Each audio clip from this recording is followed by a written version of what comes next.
everybody. I'm Leslie-Quinones, your host of MLoveizm TV. I'm here with Propganda, and we are able to see what is in his mind.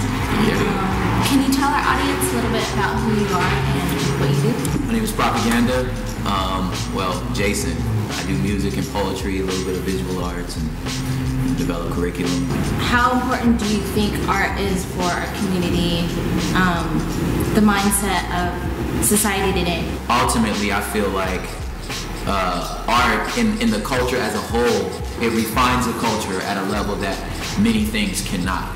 So I feel like art across the board, like we owe the world to be excellent at it. And then from a spiritual perspective, like Francis Schaeffer is one of my favorite authors, and what he says is that like you have a duty to defend beauty and truth, and you have to kind of know truth and understand beauty. Do you get into the whole gallery scene in New York? The year I graduated from school was the same year that Disney and Pixar merged. So they were going digital, and they fired about 40% of their illustrators. I was trying to get work, but I was competing against dudes that had like, this dude has like Mulan in his portfolio. And it was around that time I minored in intercultural studies also, so I was developing concept of sociology and stuff like that. So then I went and got a teaching credential and kind of pursued education. Don't get me wrong, I still paint, you know what I mean? And I still draw and I still design. But as far as pursuing it as a career, I'm like, no, I'm gonna strike while it's hot. I feel like music has a much shorter shelf life, you know what I mean? So like, I gotta do this while I can. Nobody wants to see a 50-year-old rapper, you know what I'm saying? So I feel there are some out there, but they have 9 like platinum albums already. You know what I'm saying? And a platinum walker, so they're already legends, so they can do that and perform all old songs, and everybody loves it because it's nostalgic, you know. I don't have that hit yet, so I gotta strike while it's hot, you know, and I'm just gonna keep doing as the Lord allows. Do that. Curriculum.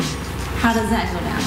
It was a unique niche, like for me when I first started, got my first teaching job. I taught at a charter high school for arts and business. I had a chance to write a lot of the integrated projects per grade level and be on a team with just some amazing, educators.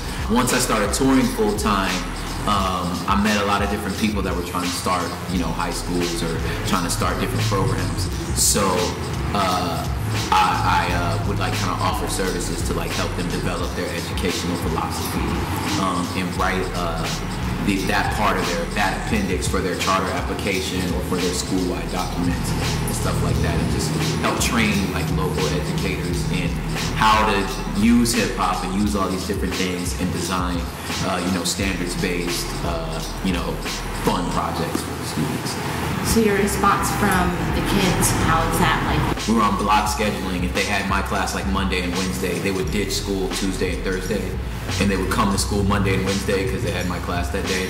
You know what I'm saying? So little stuff like that, and then now that they're adults, you know what I'm saying, like we go have coffee, when they move off to different cities, and since I travel, like, we're still connected, so when I get to like Chicago, it's like, oh, we're gonna go have lunch. In this world full of unanswered questions and all the things going on in the world, how do you, as an artist, fill in the blank?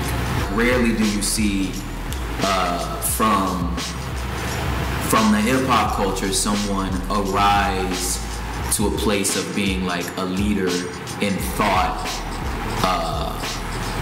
outside of the subculture of hip-hop.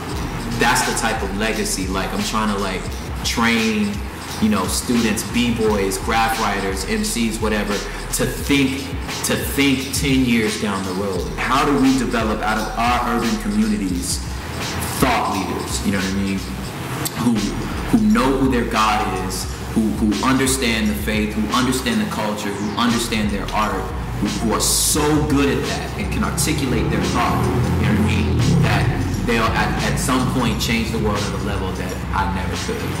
That's right, you heard it here first. MLoveizm TV. How do you as an artist fill in the blank? We'll see you on the next show. Peace.